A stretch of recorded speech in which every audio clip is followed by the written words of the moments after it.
ಯೇಸು ಕ್ರಿಸ್ತನ ನಾಮದಲ್ಲಿ ನಿಮ್ಮೆಲ್ಲರಿಗೂ ದೇವರ ವಾಕ್ಯ ಐಕ್ಯತೆಗೆ ಸ್ವಾಗತ. ನನ್ನ ಹೆಸರು ವನಿತಾ ಸ್ಯಾಂಟಿಯಾಗೋ. ಕರ್ತನು ಒಳ್ಳೆಯವನು, ಆತನ ಕೃಪೆಯು ಶಾಶ್ವತವಾದದ್ದು. ಮತ್ತೊಂದಾವರ್ತಿ ನಿಮ್ಮೆಲ್ಲರನ್ನು ದೈವಿಕ ಸಂರಕ್ಷಣೆ ಎಂಬ ಸಂದೇಶದಲ್ಲಿ ಇನ್ನೊಂದು ಸಂದೇಶವನ್ನು ಬೋಧನೆ ಮಾಡುವುದಕ್ಕೆ ನನಗೆ ಬಹಳ ಸಂತೋಷ. ದೈವಿಕ ಸಂರಕ್ಷಣೆ ಇದ್ರೇ ನಾವು ಈ ಲೋಕದಲ್ಲಿ ಸುರಕ್ಷಿತವಾಗಿ ಬದುಕಿ ದೇವರ ಚಿತ್ತವನ್ನು ನೆರವೇರಿಸೋಕ್ಕಾಗೋದು. ದೇವರು ಪ್ರತಿಯೊಬ್ಬ ಮನುಷ್ಯನ ಲೈಫಲ್ಲಿ ಇರಬೇಕು.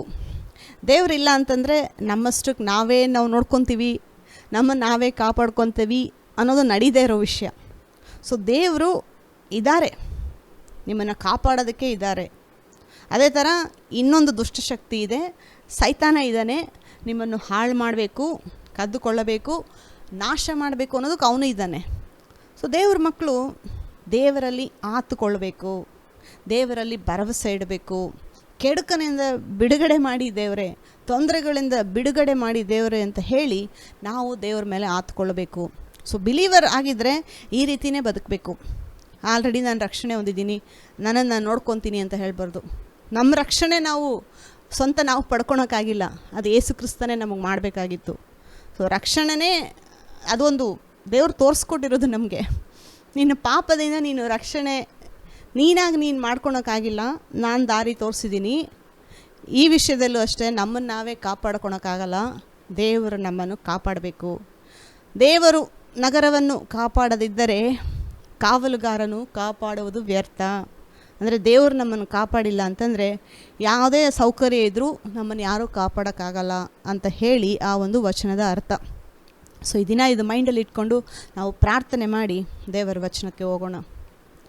ನಮ್ಮನ್ನು ಬಹಳವಾಗಿ ಪ್ರೀತಿ ಮಾಡುವಂಥ ಪರಲೋಕದಲ್ಲಿರುವ ನಮ್ಮ ತಂದೆಯಾದ ದೇವರೇ, ಯೇಸು ಕ್ರಿಸ್ತನ ನಾಮದಲ್ಲಿ ನಿಮ್ಮ ಸನ್ನಿಧಾನಕ್ಕೆ ಬರುತ್ತೇವೆ ದೇವ. ದೈವಿಕ ಸಂರಕ್ಷಣೆ ಎಂಬ ವಿಷಯದಲ್ಲಿ ನಾವು ಧ್ಯಾನ ಮಾಡಲು ಹೋಗುವಾಗ ನಿಮ್ಮ ವಚನವನ್ನು ನಮಗೆ ಬೋಧನೆ ಮಾಡಿಕೊಡಬೇಕಾಗಿ ಬೇಡ್ತೀನಿ ಕರ್ತನೆ. ತಿಳಿಯದ ಸಂಗತಿಗಳನ್ನು ತಿಳಿಯಪಡಿಸ್ಬೇಕಾಗಿ ಬೇಡ್ತೀನಿ ದೇವ. ನಿಮ್ಮ ವಚನದಲ್ಲಿ ನಮಗೊಂದು ಪ್ರಕಟಣೆ ಕೊಟ್ಟು ನಡೆಸಬೇಕಾಗಿ ಬೇಡ್ತೀನಿ ದೇವ. ನಾವು ವಚನವನ್ನು ಕೇಳಿಸಿಕೊಳ್ಳುವವರಾಗಿ ಮಾತ್ರ ಇರದೆ ಅದರ ಪ್ರಕಾರ ಮಾಡುವವರಾಗುವಂತೆ ನಮ್ಮೆಲ್ಲರಿಗೂ ನೀವು ಸಹಾಯ ಮಾಡಬೇಕಾಗಿ ಬೇಡ್ತೀನಿ ಕರ್ತನೆ. ನಿಮ್ಮ ಪ್ರತಿಯೊಬ್ಬ ಮಕ್ಕಳನ್ನು ನೀವು ಕಾಯ್ದು ಕಾಪಾಡಿ ಎಲ್ಲ ಕೇಡು ಗಂಡಾಂತರಗಳಿಂದ ತಪ್ಪಿಸಿ ಅವರನ್ನು ನೀವು ಕಾಯ್ದು ಕಾಪಾಡಬೇಕಾಗಿ ಬೇಡ್ತೀನಿ ದೇವ. ನಮ್ಮೊಂದಿಗಿದ್ದು ಕಾಪಾಡಿದಕ್ಕೋಸ್ಕರ ನಿಮಗೆ ಸ್ತೋತ್ರ. ನಮ್ಮೊಂದಿಗಿದ್ದು ಈ ಸಮಯದಲ್ಲಿ ನಿಮ್ಮ ವಚನಗಳ ಮೂಲಕ ಬಲಪಡಿಸಿದಕ್ಕೋಸ್ಕರ ನಿಮಗೆ ಸ್ತೋತ್ರ.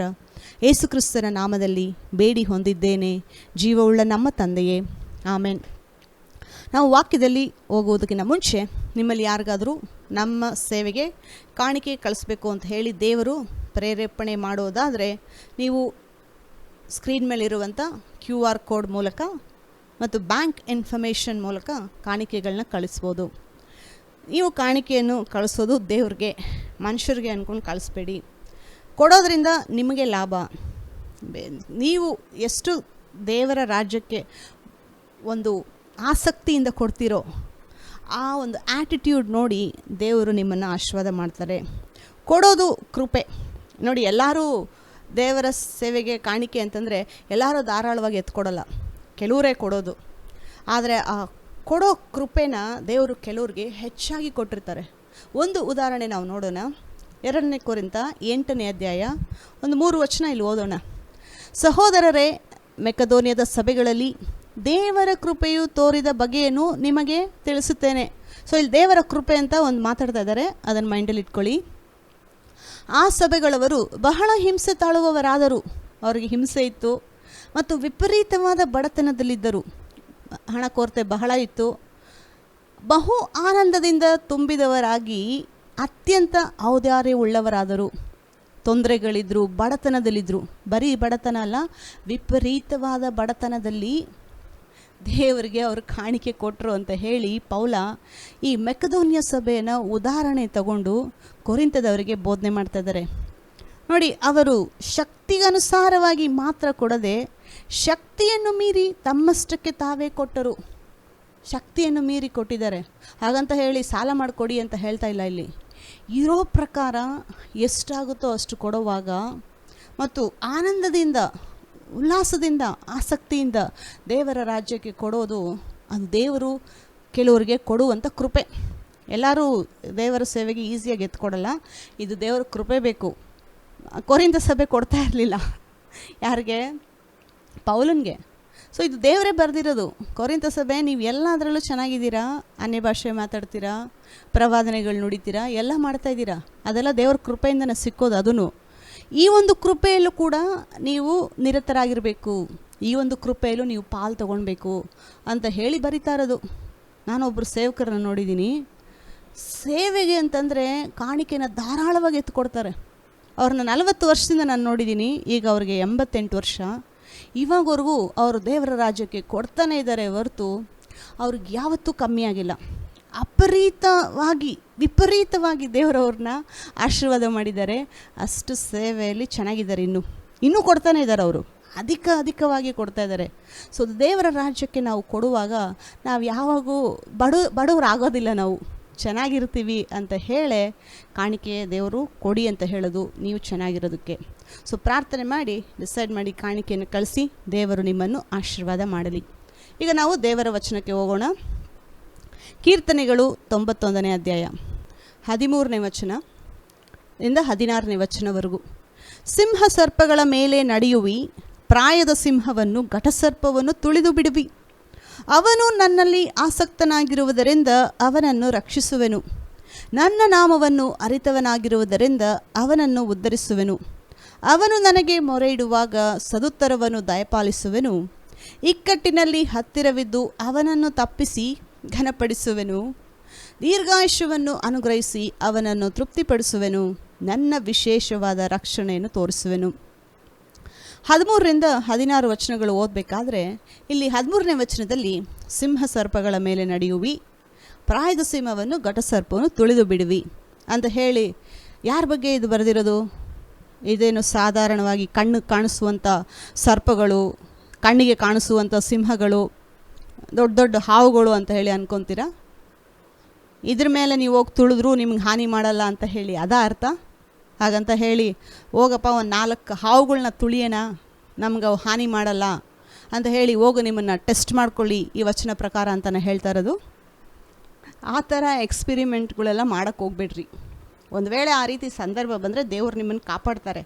ಸಡನ್ನಾಗಿ ನೋಡ್ದಿರ ತುಳಿದ್ಬಿಟ್ರೋ ಆ ರೀತಿ ಸಮಯದಲ್ಲಿ ದೇವ್ರು ಕಾಪಾಡ್ತಾರೆ. ಸರ್ಪಗಳು ನಿಮ್ಗೇನು ಮಾಡೋಕ್ಕಾಗಲ್ಲ. ಬೇಕಂತ ಹೋಗಿ ಈ ವಚನ ಟೆಸ್ಟ್ ಮಾಡ್ತೀನಿ ಅಂತ ಹೇಳಿ ಮಾಡೋಕ್ಕೆ ಹೋಗ್ಬಾರ್ದು. ಯೇಸು ಕ್ರಿಸ್ತ ಹೇಳ್ತಾರಲ್ವಾ, ನಿನ್ನ ದೇವರಾದ ಯೆಹೋವನನ್ನು ನೀನು ಶೋಧನೆ ಮಾಡಬಾರ್ದು. ಶೋಧನೆ ಅಂದರೆ ಏನು ಗೊತ್ತಾ? ಈ ವಚನ ಬರೆದಿದೆ, ನಾನು ಹೋಗಿ ತುಳಿತೀನಿ, ನೋಡೋಣ ಏನಾಗುತ್ತೋ. ಆ ರೀತಿ ದೇವ್ರನ್ನ ಟೆಸ್ಟ್ ಮಾಡಬಾರ್ದು ಅಂತ ಹೇಳಿ ಬರೆದಿರೋದು. ಸೊ ಇದು ಯಾವುದ್ರ ಬಗ್ಗೆ ಮಾತಾಡ್ತಾ ಇದೆ? ಸಿಂಹ ಸರ್ಪಗಳು, ಘಟಸರ್ಪ ಮತ್ತು ಪ್ರಾಯದ ಸಿಂಹ ಅನ್ನೋದು ಇದು ಯಾವುದ್ರ ಬಗ್ಗೆ ಇಲ್ಲಿ ಹೇಳ್ತಾ ಇದೆ ಅಂದರೆ, ಸೈತಾನನ ಎಲ್ಲ ಶಕ್ತಿಗಳ ಮೇಲೆ ದೇವರು ನಿಮಗೆ ಅಧಿಕಾರ ಕೊಟ್ಟಿದ್ದಾರೆ ಅಂತ ಹೇಳಿ ಬರೆದಿರೋ ವಚನ ಇದು. ನೋಡಿ, ಸಿಂಹ ಸರ್ಪ, ಘಟಸರ್ಪ, ಇಂಗ್ಲೀಷಲ್ಲಿ ಡ್ರ್ಯಾಗನ್ ಅಂತ ಇದೆ ಮತ್ತು ಸರ್ಪ ಅಂತ ಇದೆ. ಅವುಗಳು ಅಂತಂದರೆ ದುಷ್ಟಶಕ್ತಿಗಳು. ಸೈತಾನನ ಅವನ ಎಲ್ಲ ಶಕ್ತಿಗಳ ಮೇಲೆ ದೇವರು ನಿಮಗೆ ಅಧಿಕಾರ ಕೊಟ್ಟಿದ್ದಾರೆ. ಯೇಸು ಕ್ರಿಸ್ತ ಹೇಳ್ತಾರಲ್ಲ ಹೊಸ ಒಡಂಬಡಿಕೆಯಲ್ಲಿ, ಲೂಕನ ಬರೆದ ಸುವಾರ್ತೆಗೆ ನಿಮ್ಮ ಬೈಬಲ್ ತಿರುಗಿಸಿ. ಲೂಕನ ಬರೆದ ಸುವಾರ್ತೆ 10ನೇ ಅಧ್ಯಾಯ 17ನೇ ವಚನ. ತರುವಾಯ ಆ 70 ಮಂದಿಯು ಸಂತೋಷವುಳ್ಳವರಾಗಿ ಹಿಂತಿರುಗಿ ಬಂದು, ಸ್ವಾಮಿ, ದೆವ್ವಗಳು ಕೂಡ ನಿನ್ನ ಹೆಸರನ್ನು ಕೇಳಿ ನಮಗೆ ಅಧೀನವಾಗುತ್ತವೆ ಅಂದರು. 70 ಮಂದಿ ಶಿಷ್ಯರಿಲ್ಲಿ ಅಂದರೆ ಇವರು 12 ಮಂದಿ ಶಿಷ್ಯರು ಅವರಲ್ಲ, ಇನ್ನೂ ಅದಕ್ಕೆ ಎಕ್ಸ್ಟ್ರಾ ಅದಾದಮೇಲೆ 70 ಮಂದಿನ ದೇವರು ಯೇಸು ಕ್ರಿಸ್ತ ಅಧಿಕಾರ ಕೊಟ್ಟು ಕಳಿಸಿರ್ತಾರೆ. ಸೊ ಇವರು ಸಂತೋಷವಾಗಿ ಬಂದು ಹೇಳ್ತಾ ಇದ್ದಾರೆ, ದೆವ್ವಗಳು ಕೂಡ ನಿನ್ನ ಹೆಸರಿನಲ್ಲಿ ನಮಗೆ ಅಧೀನರಾಗ್ತಾ ಇದ್ದಾವೆ. ನೋಡಿ, 70 ಮಂದಿ ಶಿಷ್ಯರು, ಆಲ್ರೆಡಿ 12 ಜನ ಅಲ್ಲಿ ಮಾಡ್ತಾ ಇದ್ದಾರೆ, ಅದಾದಮೇಲೆ 70 ಜನ, ಇವ್ರಿಗೂ ಕೂಡ ದೆವ್ವಗಳು ಅಧೀನವಾಗ್ತಾ ಇದ್ದಾವೆ. ಯಾಕೆಂದರೆ ಯೇಸು ಕ್ರಿಸ್ತ ಅವರಿಗೆ ದೆವ್ವಗಳನ್ನು ಬಿಡಿಸೋದಕ್ಕೆ ಅಧಿಕಾರ ಕೊಟ್ಟಿದ್ದರು. ನನ್ನ ನಾಮದಲ್ಲಿ ನೀವು ಹೋಗಿ ದೆವ್ವಗಳನ್ನ ಬಿಡಿಸ್ತೀರಾ ಅಂತ ಹೇಳಿ ಅಧಿಕಾರ ಕೊಟ್ಟಿದ್ದರು. ಸೊ ಸಂತೋಷವಾಗಿ ಬಂದು ಹೇಳ್ತಾ ಇದ್ದಾರೆ, ದೆವ್ವಗಳು ಅಧೀನ ಆಗ್ತಾ ಇದ್ದಾವೆ ನಮಗೆ ನಿನ್ನ ನಾಮದಲ್ಲಿ ಅಂತ. ಆತನು ಅವರಿಗೆ, ಸೈತಾನನು ಸಿಡಿಲಿನಂತೆ ಆಕಾಶದಿಂದ ಬೀಳುವುದನ್ನು ಕಂಡೆನು. ನೋಡಿರಿ, ಹಾವುಗಳನ್ನು, ಚೇಳುಗಳನ್ನು, ವೈರಿಯ ಸಮಸ್ತ ಬಲವನ್ನು ತುಳಿಯುವುದಕ್ಕೆ ನಿಮಗೆ ಅಧಿಕಾರ ಕೊಟ್ಟಿದ್ದೇನೆ. ಯಾವುದು ನಿಮಗೆ ಕೇಡು ಮಾಡುವುದೇ ಇಲ್ಲ.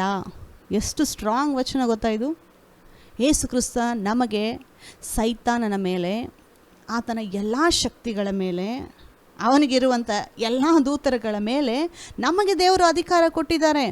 ಅವನನ್ನು ಕೆಳಗಡೆ ಹಾಕಿ ತುಳಿಯೋದಕ್ಕೆ ದೇವರು ನಮ್ಗೆ ಅಧಿಕಾರ ಕೊಟ್ಟಿದ್ದಾರೆ. ಅದಕ್ಕೆ ನೋಡಿ, ದೇವ್ರ ಮಕ್ಕಳು ಸೈತಾನ ನಮ್ಗೆ ಏನು ಮಾಡ್ಬಿಡ್ತಾನೋ ಅಂತ ಹೇಳಿ ಭಯ ಪಡಲೇಬಾರ್ದು. ಸೈತಾನ ನಿಮ್ಮನ್ನು ಏನು ಮಾಡೋಕ್ಕಾಗಲ್ಲ. ಆ ಘಟಸರ್ಪವನ್ನು ಯೇಸು ಕ್ರಿಸ್ತ ಶಿಲುಬೆ ಮೇಲೆ ಆಲ್ರೆಡಿ ಸೋಲಿಸ್ಬಿಟ್ಟಿದ್ದಾರೆ. ಇವಾಗ ಆ ಗೆದ್ದಿರೋ ಒಂದು ಜಯ ಯೇಸು ಕ್ರಿಸ್ತ ನಮಗೆ ಕೊಟ್ಟಿದ್ದಾರೆ.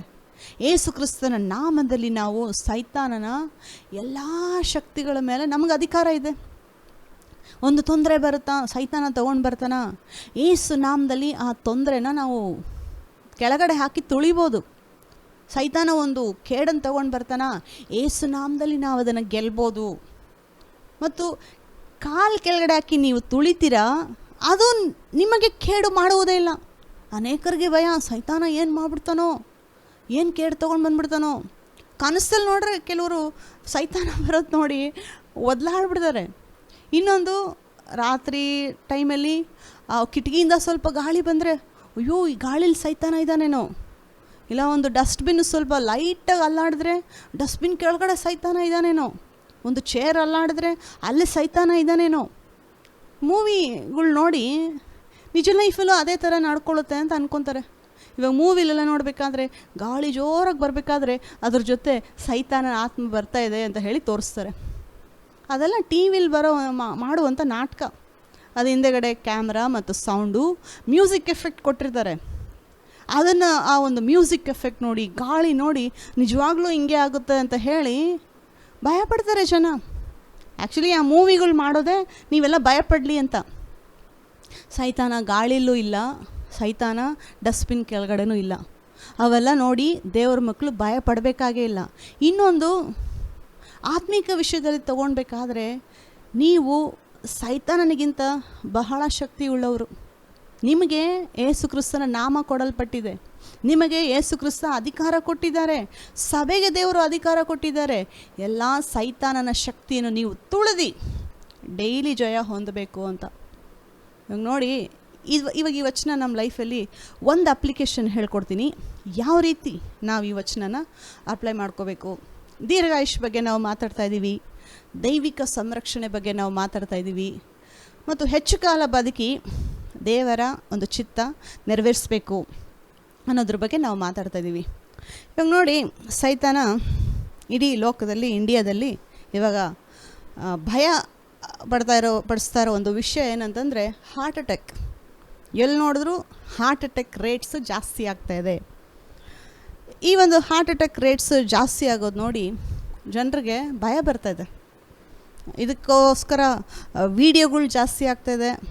ಯಾರಂದರೆ ಅವರು ತಗೊಂಡು ವಿಡಿಯೋ ಮಾಡ್ತಾಯಿದ್ದಾರೆ, ನೀವು ಈ ರೀತಿ ಡಯಟ್ ಮಾಡಬೇಕು, ಆ ರೀತಿ ಡಯಟ್ ಮಾಡಬೇಕು, ಇಷ್ಟ ಬಂದವ್ರು ಮಾಡ್ತಾಯಿದ್ದಾರೆ. ಕೆಲವ್ರಿಗೆ ಇದು ಮಾಡೋದಕ್ಕೆ ಕ್ವಾಲಿಫಿಕೇಷನ್ನೇ ಇಲ್ಲ, ಪೂರ್ತಿ ನಾಲೆಡ್ಜ್ ಕೂಡ ಇಲ್ಲ, ಅಂಥವರು ಕೂಡ ವಿಡಿಯೋ ಮಾಡ್ತಾಯಿದ್ದಾರೆ.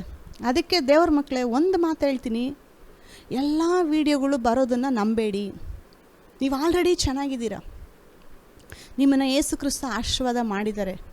ಪ್ರಾರ್ಥನೆ ಮಾಡಿ, ಬೆಳಗ್ಗೆ ಎದ್ದು ಡೈಲಿ ಪ್ರೇಯರ್ ಮಾಡಿ, ಡೈಲಿ ಸ್ವಲ್ಪ ಎಕ್ಸಸೈಸ್ ಮಾಡಿ, ವಾಕಿಂಗ್ ಮಾಡಿ. ಎಲ್ಲರಿಗೂ ರನ್ನಿಂಗ್ ಮಾಡೋಕ್ಕಾಗಲ್ಲ, ಸ್ವಲ್ಪ ವಾಕಿಂಗ್ ಜಾಸ್ತಿ ಮಾಡಿ, ಒಳ್ಳೆ ಊಟ ಮಾಡಿ, ಮತ್ತು ದಿನದಲ್ಲಿ ದೇವರ ವಚನನ ಸ್ವಲ್ಪ ಧ್ಯಾನ ಮಾಡಿಕೊಂಡು ಹಾಡಾಡ್ಕೊಂಡಿರಿ.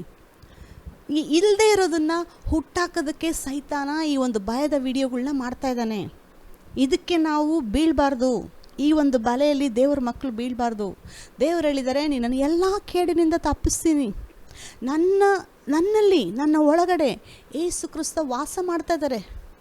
ಪವಿತ್ರಾತ್ಮ ನನ್ನೊಳಗಡೆ ಆಲ್ರೆಡಿ ಇದೆ. ನಾನು ಆತನ ಎಲುಬಾಗಿದ್ದೀನಿ, ನಾನು ಆತನ ಶರೀರವಾಗಿದ್ದೀನಿ ಅಂತ ಹೇಳಿ ಎಫೆಸದಲ್ಲಿ ಬರೆದಿದೆ. ಸೊ ನೀವು ದೇವರ ಆಲಯ ಆಗಿದ್ದೀರಾ, ದೇವರು ನಿಮ್ಮೊಳಗೆ ವಾಸ ಮಾಡ್ತಾ ಇದ್ದೀರಾ, ಯೇಸು ಕ್ರಿಸ್ತನ ಶರೀರದ ಒಂದು ಅಂಗ ನೀವು. ಸೊ ಆಲ್ರೆಡಿ ನಿಮ್ಮಲ್ಲಿ ಸ್ವಸ್ಥತೆ ಅನ್ನೋದು ಡೈಲಿ ವರ್ಕ್ ಆಗ್ತಾಯಿದೆ. ಎಲ್ಲರಿಗೂ ನಡೀತಾ ಇದೆ. ಏನಪ್ಪ ಈ ವಿಡಿಯೋಗಳ್ನ ನೋಡೋಣ, ಏನಾದರೂ ಬದಲು ಮಾಡ್ಕೋಬೇಕು, ನಾನು ನನ್ನ ಲೈಫಲ್ಲಿ ಏನಾದರೂ ಚೇಂಜ್ ಮಾಡ್ಕೋಬೇಕು. ಈ ಸಿಕ್ಕಾಬಟ್ಟೆ ವಿಡಿಯೋಗಳು ಬರ್ತಾಯಿದ್ದಾವೆ, ಆದರೆ ಎಷ್ಟೊಂದು ವಿಡಿಯೋಗಳು ಕರೆಕ್ಟ್ ಇನ್ಫಾರ್ಮೇಷನ್ ಇಲ್ಲ. ಒಂದು ವೇಳೆ ತಪ್ಪಾದ ವಿಡಿಯೋಗಳನ್ನ ನೀವು ನೋಡಿ ಅವನ್ನೇನಾದರೂ ಫಾಲೋ ಮಾಡೋದಾದರೆ ಆಲ್ರೆಡಿ ಚೆನ್ನಾಗಿರೋರ್ಗೂ ಕೂಡ ಈ ಒಂದು ತೊಂದರೆ ಬರ್ತಾ ಇದೆ, ಹೋಗಿ ಚೆಕ್ ಮಾಡ್ಕೊಳ್ಳಿ ಡಾಕ್ಟ್ರ್ ಹತ್ರ ಮುಂಚೆನೇ ಅಂತ ಹೇಳಿ ಈ ವಿಡಿಯೋಗಳ ಮೂಲಕ ಡಾಕ್ಟ್ರ್ ಹತ್ರ ಕಳಿಸ್ತಾ ಇದ್ದಾರೆ ಅನೇಕ ಜನರನ್ನ. ಆಲ್ರೆಡಿ ಚೆನ್ನಾಗಿರೋರು ಇವರು, ಕೆಲವ್ರಿಗೆ ನಿಜವಾಗ್ಲೂ ಪ್ರಾಬ್ಲಮ್ ಇದೆ, ಇಲ್ಲ ಅಂತ ಹೇಳ್ತಾ ಇಲ್ಲ. ಆದರೆ ಚೆನ್ನಾಗಿರೋರು ಕೂಡ ಈ ಒಂದು ಭಯದಿಂದ ಹೋಗಿ ಟೆಸ್ಟ್ ಮಾಡ್ಕೊತಾ ಇದ್ದಾರೆ, ಅಯ್ಯೋ ನನಗೇನಾದರೂ ಬಂದ್ಬಿಡುತ್ತೇನೋ ಅಂತ ಹೇಳಿ. ನಾನು ಹೇಳ್ತೀನಿ, ಎಲ್ಲ ವೀಡಿಯೋಸ್ನ ಫಾಲೋ ಮಾಡಬೇಡಿ ದಯವಿಟ್ಟು. ಎಷ್ಟು ಸಾಧ್ಯ ಆಗುತ್ತೋ ಅಷ್ಟು ಈ ಒಂದು ಡಯಟ್ ವೀಡಿಯೋಸ್ನ ಕಮ್ಮಿ ನೋಡಿ. ಕೆಲವರು ರೀಸನಬಲಾಗಿ ಮಾತಾಡ್ತಾರೆ, ಕೆಲವ್ರನ್ನ ನಾನು ನೋಡಿದ್ದೀನಿ. ಆದರೆ ಕೆಲವರು ಮಾತಾಡೋದು ಇಲ್ಲದೇ ಇರೋರ್ಗೂ ಕಾಯಿಲೆ ಇದೆಯೇನೋ ಅನ್ನೋ ಥರ ಹುಟ್ಟಾಕಿ ಮಾತಾಡ್ತಾರೆ. ಸೊ ಈ ವಿಷಯದಲ್ಲಿ ನಾವು ಬಹಳ ಕೇರ್ಫುಲ್ಲಾಗಿರಬೇಕು. ಇನ್ನೊಂದೇನೆಂದರೆ, ಈ ಒಂದು ಸಣ್ಣ ಆಗೋ ವಿಷಯದಲ್ಲಿ ನೀವು ದಪ್ಪ ಇದ್ದೀರಾ, ನೀವು ಸಣ್ಣ ಆಗಬೇಕು, ನೀವು ಕಪ್ಪಗಿದ್ದೀರಾ, ನೀವು ಬೆಳ್ಳಗಾಗಬೇಕು, ನಿಮಗೆ ಜಾಸ್ತಿ ರಿಂಕಲ್ಸ್ ಇದೆ, ರಿಂಕಲ್ಸ್ ಬರ್ದಿರ ನೋಡ್ಕೋಬೇಕು. ಈ ಒಂದು ಪ್ರಾಡಕ್ಟ್ಸ್ ಸೇಲ್ ಮಾಡೋದಕ್ಕೆ ಅನೇಕ ವಿಡಿಯೋಸ್ ಇದ್ದಾವೆ ಈಗ. ಅವ್ರು ಏನು ನಿಮಗೆ ಸೇಲ್ ಮಾಡ್ತಾ ಇರೋದು, ಅವ್ರು ಏನು ಹೇಳ್ತಾ ಇದ್ದಾರೆ ನಿಮಗೆ ಆ ವೀಡಿಯೋಸಲ್ಲಿ ಅಂತಂದರೆ, ನೀವು ಕಪ್ಪಗಿದ್ದೀರಾ ಚೆನ್ನಾಗಿಲ್ಲ, ನೀವು ಬೆಳ್ಳಗಾಗಬೇಕು ಅಂತ ಹೇಳ್ತಾ ಇದ್ದಾರೆ. ಅಂದರೆ ನೀವು ಯಾವ ರೀತಿ ಇದ್ದೀರೋ ಅದು ಅವ್ರು ಅಕ್ಸೆಪ್ಟ್ ಮಾಡ್ತಾ ಇಲ್ಲ, ನಿಮ್ಮನ್ನು ಬದಲಾಯಿಸಬೇಕು ಅಂತ ಹೇಳಿ ಆ ಒಂದು ಪ್ರಾಡಕ್ಟ್ಸ್ ಸೇಲ್ ಮಾಡೋರು ಇಂಟೆನ್ಷನ್ನು. ನಾನೇನು ಕ್ರೀಮ್ ಹಾಕ್ಕೋಬೇಡಿ, ಬಾಡಿ ಲೋಷನ್ ಹಾಕ್ಕೋಬೇಡಿ, ಶ್ಯಾಂಪು ಹಾಕ್ಕೋಬೇಡಿ ಅಂತ ಹೇಳ್ತಾ ಇಲ್ಲ. ಆದರೆ ಇವಾಗ ಬರ್ತಾ ಇರುವಂಥ ಕಾಸ್ಮೆಟಿಕ್ ಸರ್ಜರೀಸ್, ಇವಾಗ ಬರ್ತಾ ಇರುವಂಥ ವೀಡಿಯೋಗಳು ಮತ್ತು ಆ ಒಂದು ಎಕ್ಸಾಟಿಕ್ ಸೂಪ್ಸ್, ಆ ಒಂದು ಎಕ್ಸಾಟಿಕ್ ಡ್ರಿಂಕ್ಸು, ಇವೆಲ್ಲ ಅವ್ರು ಏನು ಹೇಳ್ತಾಯಿದ್ರೆ, ನೀವು ದಪ್ಪ ಇದ್ದೀರಾ ಸಣ್ಣ ಆಗಿ, ದಪ್ಪ ಇದ್ದರೆ ಚೆನ್ನಾಗಿರಲ್ಲ, ಸಣ್ಣ ಆಗಬೇಕು. ಮತ್ತು ನೀವು ಕಪ್ಪಗಿದ್ದೀರಾ, ಕಪ್ಪಗಿರೋ ಚೆನ್ನಾಗಿಲ್ಲ, ಬೆಳ್ಳಗಾಗಬೇಕು. ಮತ್ತು ನಿಮ್ಮ ಹೇರ್ ಕಲರ್ ಚೇಂಜ್ ಆಗಬೇಕು, ಈ ರೀತಿ ಇರಬಾರ್ದು. ನಾನು ಹೇಳ್ತೀನಿ, ಅವ್ರು ನಿಮಗೆ ಸೇಲ್ ಮಾಡ್ತಾ ಇರೋದು ನಿಮಗೆ ಅಸಂತೋಷವನ್ನು ಸೇಲ್ ಮಾಡ್ತಾ ಇದ್ದಾರೆ. ನೀವು ಸಂತೋಷವಾಗಿಲ್ಲ, ನೀವು ಹಿಂಗಿದ್ರೆ ಅಸಂತೋಷವಾಗಿದ್ದೀರಾ, ಇವನ್ನ ತಗೊಳ್ಳಿ, ನೀವು ಸಂತೋಷವಾಗಿರ್ತೀರಾ ಅಂತ ಹೇಳಿ ಅವರು ಆ ಪ್ರಾಡಕ್ಟ್ಸ್ನ ಸೇಲ್ ಮಾಡ್ತಾ ಇರೋದು. ಇವನ್ನ ಸ್ವಲ್ಪ ಮೈಂಡಲ್ಲಿ ಇಟ್ಕೊಂಡು ಸ್ವಲ್ಪ ಧ್ಯಾನ ಮಾಡಿ ಆಮೇಲೆ ತೊಗೊಳ್ಳೋದು ಬೇಡವೋ ಅಂತ ಹೇಳಿ ಪ್ರಾಡಕ್ಟ್ನ ಡಿಸೈಡ್ ಆಗಬೇಕು. ನಾನು ಹೇಳ್ತೀನಿ, ನೀವು ದೇವರ ಮಕ್ಕಳಾಗಿರುವಾಗ ನಿಮ್ಮನ್ನು ಸೃಷ್ಟಿ ಮಾಡಿರೋ ದೇವರು, ನಿಮಗೆ ಕಲರ್ ಕೊಟ್ಟಿರೋದು ದೇವರು.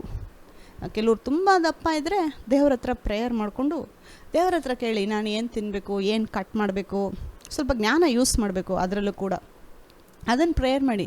ನಾನು ಹೇಳ್ತಾ ಇರೋದು, ಅನ್ನೆಸೆಸರಿಯಾಗಿ ಈ ಟಿ ವಿಲಿ ಬರೋ ಮತ್ತು ವೀಡಿಯೋದಲ್ಲಿ ಬರೋ ಒಂದು ಇನ್ಫಾರ್ಮೇಷನ್ ನೋಡಿಕೊಂಡು ಫುಲ್ ಡಯಟ್ ಚೇಂಜ್ ಮಾಡ್ತಾಯಿದ್ದಾರೆ. ಅವ್ರು ತಿನ್ನೋ ಒಂದು ಸ್ಟೈಲ್ ಬದಲಾಯಿಸ್ತಾ ಇದ್ದಾರೆ, ಅವ್ರು ಕುಡಿಯೋ ಒಂದು ಸ್ಟೈಲ್ ಬದಲಾಯಿಸ್ತಾ ಇದ್ದಾರೆ. ಆ ತಪ್ಪನ್ನು ಮಾಡಬಾರ್ದು ಅಂತ ಹೇಳ್ತಾಯಿದ್ದೀನಿ. ಯಾಕಂದರೆ ಒಂದು ವೇಳೆ ಅವರೇನಾದರೂ ತಪ್ಪಾಗಿದ್ದರೆ, ಅನೇಕ ವಿಷಯಗಳಲ್ಲಿ ಅನೇಕ ಜನರು ತಪ್ಪಾಗಿದ್ದಾರೆ, ಆಮೇಲೆ ಗೊತ್ತಾಗಿದೆ ಅವ್ರು ಹೇಳಿ ತಪ್ಪು ಅಂತ. ಒಂದು ವೇಳೆ ಅವ್ರು ತಪ್ಪಾಗಿದ್ದರೆ ಅದು ತಪ್ಪನ್ನ ನೀವು ಫಾಲೋ ಮಾಡುವಾಗ ನಿಮಗೆ ಅಫೆಕ್ಟ್ ಆಗುತ್ತೆ. ಈ ವಿಷಯದಲ್ಲಿ ಮೋಸ ಹೋಗಬಾರ್ದು ದೇವ್ರ ಮಕ್ಕಳು.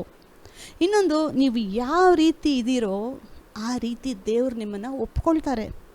ಏನು ಕಪ್ಪಗಿರೋರು ದೇವರ ರಾಜ್ಯ ಸೇರೋದಿಲ್ಲ ಅಂತ ಇದೆಯಾ ಬೈಬಲಲ್ಲಿ? ಅದು ಅಪ್ಪಗಿದ್ರೆ ಪರಲೋಕದಲ್ಲಿ ಎಂಟ್ರಿ ಇಲ್ಲ, ನಾನು ಆಶೀರ್ವಾದ ಮಾಡಲ್ಲ ಅಂತ ಹೇಳ್ತಾರೆ ದೇವರು. ಇವೆಲ್ಲ ಏನಕ್ಕೆ ಮಾಡ್ತಾರೆ ಅಂತಂದರೆ, ನಾನು ಬೆಳ್ಳಗಿರಬೇಕು, ನಾನು ಸ್ಲಿಮ್ ಆಗಿರಬೇಕು, ರಿಂಕಲ್ಸ್ ಬರಬಾರ್ದು, ಜನನ ಮೆಚ್ಚೋದಕ್ಕೆ. ಈ ರೀತಿ ಇದ್ದರೆ ಜನ ನನ್ನನ್ನು ಮೆಚ್ಕೊತಾರೆ, ಇಲ್ಲಾಂದರೆ ನನ್ನ ರಿಜೆಕ್ಟ್ ಮಾಡ್ತಾರೆ. ಈ ಒಂದು ಮೆಂಟಾಲಿಟಿ ಜನರ ಮನಸ್ಸಲ್ಲಿ ಕ್ರಿಯೇಟ್ ಮಾಡ್ತಾಯಿದೆ ಇವೆಲ್ಲ. ಇದೇನಾಗ್ತದೆ ಅಂದರೆ, ಅನೇಕರ ಮೈಂಡಲ್ಲಿ ಆ ಒಂದು ಮನಸ್ಸು, ಹೃದಯಗಳು ಬಾಧೆಗೊಳಗಾಗಿದೆ ಇವೆಲ್ಲ. ಅವರು ಯಾವ ರೀತಿ ಇದ್ದಾರೋ ಆ ರೀತಿ ಅವ್ರು ಸಂತೋಷವಾಗಿಲ್ಲ. ನಾನು ಬದಲಾದರೆ ಚೆನ್ನಾಗಿರ್ತೀನಿ, ಹಿಂಗಲ್ಲ ಹಂಗಿದ್ರೆ ಚೆನ್ನಾಗಿರ್ತೀನಿ. ಸೊ ಈ ರೀತಿ ಒಂದು ಮೆಂಟಾಲಿಟಿ ಜನರ ಮೈಂಡಲ್ಲಿ ಕ್ರಿಯೇಟ್ ಮಾಡ್ತಾಯಿದ್ದಾರೆ. ನೀವು ಅವ್ರ ಪ್ರಾಡಕ್ಟ್ಸ್ನ ತೊಗೊಳ್ಬೇಕು ಅಂತ ನೋಡಿ. ಕೆಲವು ನ್ಯಾಚುರಲ್ ಪ್ರಾಡಕ್ಟ್ಸ್ ತೊಗೊಳ್ಳಿ, ಏನೋ ಸ್ವಲ್ಪ ಮಾಯ್ಶ್ಚರೈಸರ್ಸು, ಫೇಸಲ್ಲಿ ಸ್ವಲ್ಪ ಮೇಕಪ್ಪು ಅವೆಲ್ಲ ಹಾಕೋದ್ರಲ್ಲಿ ಏನು ತಪ್ಪಿಲ್ಲ. ನಾನು ಹೇಳ್ತಿರೋದು, ಎಕ್ಸ್ಟ್ರೀಮಾಗಿ ನಮ್ಮ ಸ್ಕಿನ್ಗೆ ಬಾಧೆ ಕೊಡುವಂಥ ವಿಷಯಗಳು, ಎಕ್ಸ್ಟ್ರೀಮಾಗಿ ನಮಗೆ ಕಾನ್ಫಿಡೆನ್ಸ್ ತೆಗೆದಾಕುವಂಥ ವಿಷಯಗಳು ನೋಡಿ. ಚೆನ್ನಾಗಿದ್ರೇ ನಿಂಗೆ ಲೋಕದಲ್ಲಿ ಎಲ್ಲರೂ ಅಕ್ಸೆಪ್ಟ್ ಮಾಡೋದು ಅಂತಾರೆ. ನೀವು ಹೆಂಗಿದ್ರೂ ದೇವರು ನಿಮ್ಮನ್ನು ಅಕ್ಸೆಪ್ಟ್ ಮಾಡ್ತಾರೆ. ಶಾರೀರಿಕ ಬದಲಾವಣೆಗಳಲ್ಲಿ, ಶಾರೀರಿಕ ಇದರಲ್ಲಿ ದೇವರೇನು ನಿಮಗೆ ಡಿಫ್ರೆನ್ಸ್ ಮಾಡಲ್ಲ. ನೀವು ಹೇಗಿದ್ದೀರೋ ಆ ರೀತಿಯೇ ದೇವರು ಆಲ್ರೆಡಿ ನಿಮ್ಮನ್ನು ಮೆಚ್ಕೊಂಡಿದ್ದಾರೆ. ಆದರೆ ಅನ್ಬಿಲೀವರ್ಸ್ ನೋಡಿ, ಜನರನ್ನು ಮೆಚ್ಚಿಸ್ಬೇಕು, ಅವ್ರ ಹತ್ರ ನಾವು ಇನ್ಕ್ಲೂಸಿವ್ ಆಗಬೇಕು, ಇಲ್ಲಾಂದರೆ ನಮ್ಮನ್ನು ರಿಜೆಕ್ಟ್ ಮಾಡ್ತಾರೆ ಸೋಷಲ್ ಸ್ಟೇಟಸ್ ಚೆನ್ನಾಗಿರಲ್ಲ, ಸಮಾಜದಲ್ಲಿ ನನಗೆ ಮರ್ಯಾದೆ ಸಿಕ್ಕಲ್ಲ, ಈ ರೀತಿ ಬಹಳ ಎಕ್ಸ್ಟ್ರೀಮಾಗಿ ಅವ್ರನ್ನ ಮೇಂಟೈನ್ ಮಾಡೋದಕ್ಕೆ ಹೋಗಿ ಅನೇಕರು ತೊಂದರೆಗಳಲ್ಲಿ ಸಿಕ್ಕಾಕೊಳ್ತಾ ಇದ್ದಾರೆ. ಸೊ ಈ ಒಂದು ವಿಡಿಯೋ ವಿಷಯಗಳಲ್ಲಿ ಬಹಳ ಕೇರ್ಫುಲ್ ಆಗಿರಿ. ಈ ಒಂದು ವಿಷಯದಲ್ಲಿ ದೇವ್ರ ಹತ್ರ ಜ್ಞಾನ ಕೇಳಿ ಯಾವ್ದು ಫಾಲೋ ಮಾಡಬೇಕೋ ಅದು ಫಾಲೋ ಮಾಡಿ. ದಯವಿಟ್ಟು ಜಾಸ್ತಿ ಡಯಟ್ ವಿಡಿಯೋಗಳನ್ನ ನೋಡಬೇಡಿ, ನಿಮ್ಮ ಒಳ್ಳೇದಕ್ಕೆ ಹೇಳ್ತಾ ಇದ್ದೀನಿ.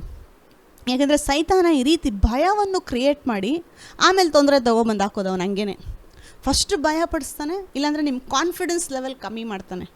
ಹಿಂಗಿದ್ರೆ ನೀನು ಚೆನ್ನಾಗಿರಲ್ಲ, ಬದಲಾಗು. ಯಾರು ಹೇಳಿದ್ದು? ದೇವ್ರು ಹೇಳ್ತಾ ಇದ್ದಾರ ನೀನು ಬದಲಾಗು ಅಂತ? ದೇವ್ರು ಹೇಳ್ತಾ ಇದ್ದಾರ ನೀನು ಬೆಳ್ಳಗಾಗು ಅಂತ? ನೋಡಿ, ಬೆಳ್ಳಗಿರೋದು ಕಪ್ಪಗಿರೋದು ದೇವರ ರಾಜ್ಯದಲ್ಲಿ ಏನೂ ವ್ಯತ್ಯಾಸ ಮಾಡಲ್ಲ.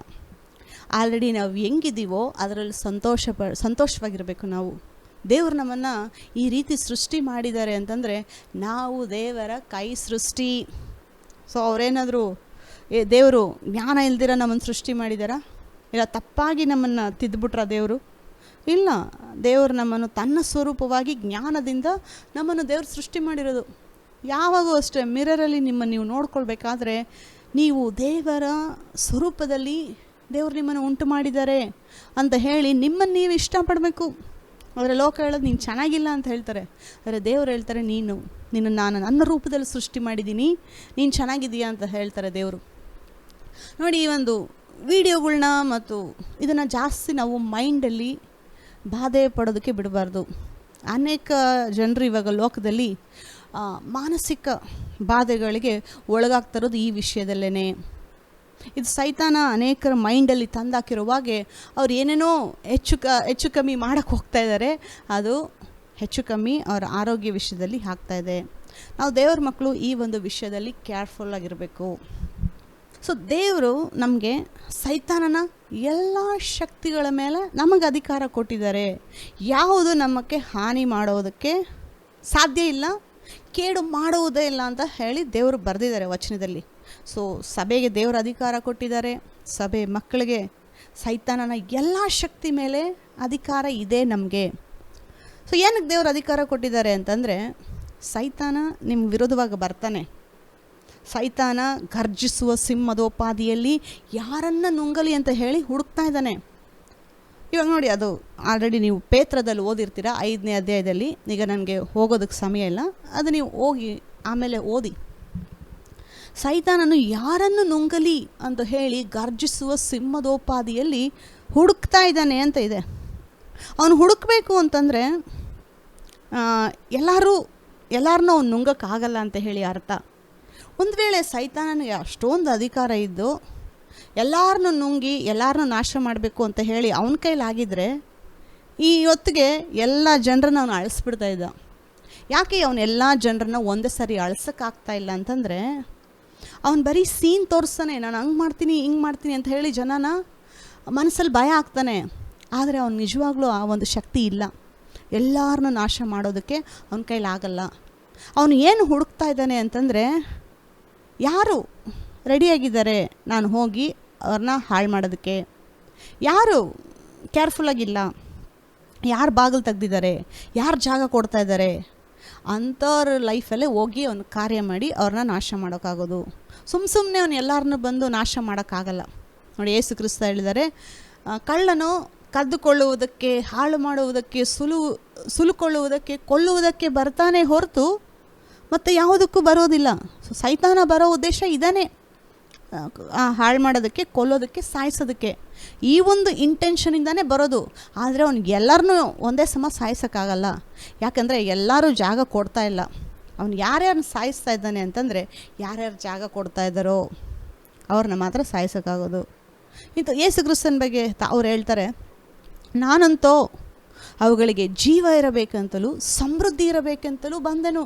ಸೊ ಯೇಸು ಕ್ರಿಸ್ತ ಬಂದಿರೋ ಕಾರಣ ಜೀವ ಇರಬೇಕು, ಸಮೃದ್ಧಿ ಇರಬೇಕು.